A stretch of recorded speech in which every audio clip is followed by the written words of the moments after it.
तो इंदौर पुलिस पिछले एक हफ्ते से गुंडों का जुलूस निकालकर उनकी सरेराह पिटाई कर रही है। कवायद गुंडों में पुलिस का खौफ पैदा करना है, लेकिन इंदौर पुलिस की इसी कार्रवाई को राज्य मानव अधिकार आयोग ने कटघरे में खड़ा कर दिया है।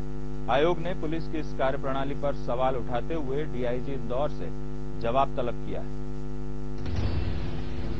सड़कों पर गुंडों का जुलूस, सड़कों पर गुंडों की पिटाई,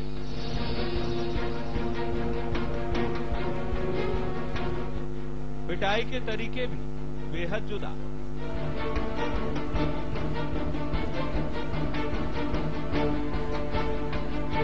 पुलिस की ये कार्रवाई उन ताबड़तोड़ वारदातों के बाद शुरू हुई जिसमें गुंडों ने बेकसूरों की जान ले ली और कई लोगों को घायल कर दिया।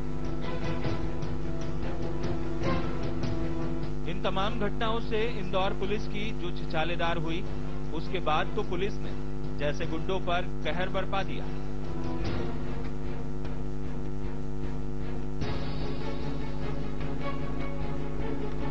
ताबड़तोड़ तरीके से लिस्टेड गुंडों की धरपकड़ की गई, सरेराह उनका जुलूस निकाला गया और सड़क पर ही पिटाई की गई। लेकिन पुलिस की इस कार्यप्रणाली पर राज्य मानव अधिकार आयोग ने आंखें तरेर ली है। आयोग ने इंदौर डीआईजी से जवाब तलब कर पूछा है। पुलिस पकड़े गए गुंडों पर डंडे बरसाते हुए दिख रही है। रात में दुकानों के अंदर घुसकर भी किसी भी नागरिक को डंडे मारे जा रहे हैं। आखिर पुलिस ऐसा किन कारणों से कर रही है? क्या ये कार्रवाई उन अपराधियों के खिलाफ है जो गंभीर अपराध करने के आदी हैं? क्या ये मानवीय दृष्टिकोण से उचित है? आयोग ये भी जानना चाहता है कि जो व्यक्ति गंभीर अपराध में लिप्त है, उनके खिलाफ क्या वैधानिक कार्रवाई की जा रही है? आयोग के इस सवाल पर इंदौर पुलिस के अपने तर्क हैं। अधिकारियों का कहना है कि पुलिस ऐसे लोगों पर कार्रवाई कर रही है जो लिस्टेड है और आए दिन शहर में आतंक फैलाते हैं। देखिए, हमारे लिए सभी जो अपराधी तत्व हैं बराबर हैं। कोई अपराधी है। सभी अपराधियों को हम समान दृष्टि से देखते हुए सब पर कड़ी कार्रवाई करेंगे। कोई अपराधी को ना हम विशेष सुविधा देने वाले हैं, ना किसी अपराधी को हम विशेष दंड देने वाले हैं। सभी को जो कानूनी कार्रवाई है बिल्कुल की। दरअसल पुलिस पर हमेशा सवाल उठते हैं कि खाकी का खौफ गुंडों में नहीं है। इसीलिए पुलिस ने गुंडों की सरेराह पिटाई कर उनका जुलूस निकालकर खौफ पैदा करने की कोशिश की। लेकिन यहाँ आयोग का सवाल खाकी से ये है कि कहीं इस मुहिम में किसी बेकसूर के मानव अधिकारों का उल्लंघन तो नहीं हो रहा, जिसकी इस मुहिम के दौरान कई शिकायतें भी मिली हैं। पुनीत विजयवर्गीय, बंसल न्यूज, इंदौर। पुनीत विजयवर्गीय से बात करते हैं, इंदौर से हमारे साथ जुड़ गए हैं। पुनीत, सवाल यही है जो आयोग इंदौर पुलिस से जानना चाहता है कि ये जो मुहिम चल रही है, लिस्टेड बदमाश पकड़े जा रहे हैं, गुंडों को सरेराह पीटा जा रहा है, लेकिन इसमें कहीं कोई ऐसा बेकसूर शख्स तो नहीं है जिसे गुंडा बनाकर उसका सरेराह जुलूस निकाल दिया हो, उसकी पिटाई की गई हो। आयोग ये जानना चाहता है और मानव अधिकारों का उल्लंघन तो नहीं हो रहा है इन तमाम इस पूरी कवायद में।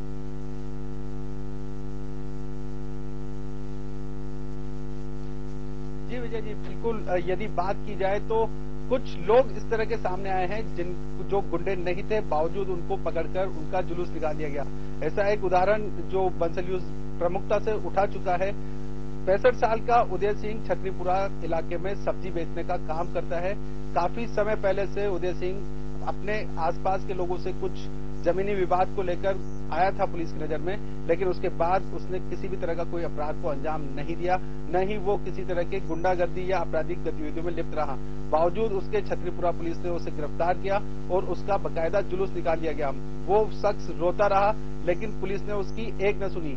लेकिन जहां तक दूसरे पहलू की बात की जाए तो पुलिस ने पिछले 10 दिनों में तकरीबन 1000 गुंडों को गिरफ्तार किया है, उनका जुलूस निकाला है। शहर की जनता से उनका खौफ खत्म करने के लिए सड़कों पर उनकी पिटाई की गई।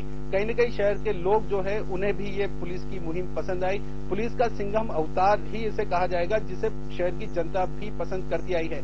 लेकिन जो सवाल मानव अधिकार आयोग ने डीआईजी राकेश गुप्ता के सामने रखे हैं, जो उनसे जवाब तलब किए हैं, वो भी निश्चित तौर पर सही है कि कुछ लोग ऐसे जरूर सामने आए हैं जिनके मानव अधिकारों का हनन हुआ है। कई सारे लोग भी ऐसे हैं जो 5 साल से गुंडागर्दी या किसी भी आपराधिक गतिविधि में लिप्त नहीं है, बावजूद उन्हें गिरफ्तार किया गया, उनका जुलूस निकाला गया और बाकायदा उनकी पिटाई भी गई। लेकिन पुलिस की जो पिटाई के रोल देखने को मिले हैं, हर जगह अलग अलग रोल देखने को मिले हैं। कई जगहों पे तो इस कदर पिटाई की गई कि लाठियां तक टूट गई। पुलिस ने इतना जमकर गुंडों की सड़क पर पिटाई की है। और तो कुछ लोग ऐसे भी हैं जो बेकसूर रहे, जो आपराधिक गतिविधियों में लिप्त नहीं रहे, उनको भी जुलूस निकाला गया। लेकिन विजय जी, बिल्कुल जिस तरह से शहर की जनता परेशान है इन गुंडों से, इनके साथ इस तरह का ही सलूक किया जाए, ये कहना है पुलिस अधिकारियों का। लेकिन अब जब मानव अधिकार आयोग ने जवाब तलब किया है तो कोई भी अधिकारी इस बारे में बात करने को तैयार नहीं है। हमने डीआईजी राकेश गुप्ता से भी बात करने का प्रयास किया, लेकिन वो पहले तो इनकार ही करते रहे, इस बात को मानने को ही तैयार नहीं हुए कि उन्हें कोई इस तरह का जवाब तलब किया है। लेकिन जब उन्हें इस बात का हवाला दिया गया, हमने उन्हें बताया कि बंसल न्यूज के पास वो लेटर भी मौजूद है, तो उसके बाद वो माने कि हाँ इस तरह का लेटर आया है। लेकिन इसके ऊपर किसी भी तरह की टिप्पणी करने से उन्होंने इनकार कर दिया। उन्होंने इस बात को इस कदर टालना चाहा कि उन्होंने अपने अधीनस्थ अधिकारी जो कि एसपी ईस्ट ओपी त्रिपाठी हैं, उनके पास जाकर उनसे बात करने के लिए इस मामले में कहा। लेकिन वो भी अपने आला अधिकारी से जो जवाब तलब किया गया है उसके बारे में कुछ बोलने को तैयार नहीं हुए। न ही शहर के आईजी विपिन माहेश्वरी इस मामले में कुछ बोलने को तैयार है। तो निश्चित तौर पर कहीं न कहीं बैकफुट पर इंदौर पुलिस पहुंची है, इसी वजह से इस पूरे बात को छुपाना चाह रही है। बिल्कुल पुनीत, यानी कि कहीं न कहीं कुछ जब ऐसी मुहिम चलती है तो कुछ ऐसे लोग भी पकड़ लिए जाते हैं जो कि बगैर तस्दीक किए। और सबसे बड़ी बात कि आपने बताया कि पिछले 5 सालों से जो लोग अपराध की दुनिया छोड़ चुके हैं, कोई अपराध नहीं है इसके बावजूद, लेकिन लिस्ट में उनका नाम है, उन्हें पकड़कर इस तरीके से उनका जुलूस निकाला गया, पिटाई की गई। अब आयोग ने सवाल किए हैं तो पुलिस को जवाब देना ही होगा और हमेशा आयोग पुलिस की इस कार्रवाई पर जवाब तलब तो करता है। लेकिन अभी बंसल न्यूज ने बात करने की कोशिश की तो कोई अधिकारी कैमरे के सामने नहीं आया। ये जरूर कहा कि लेटर जरूर मिला है, जवाब उचित तरीके से दिया जाएगा। बहुत बहुत शुक्रिया पुनीत तमाम जानकारियों के लिए। तो खास खबर में इतना ही। बंसल न्यूज पर खबरों का सिलसिला लगातार जारी है। नमस्कार।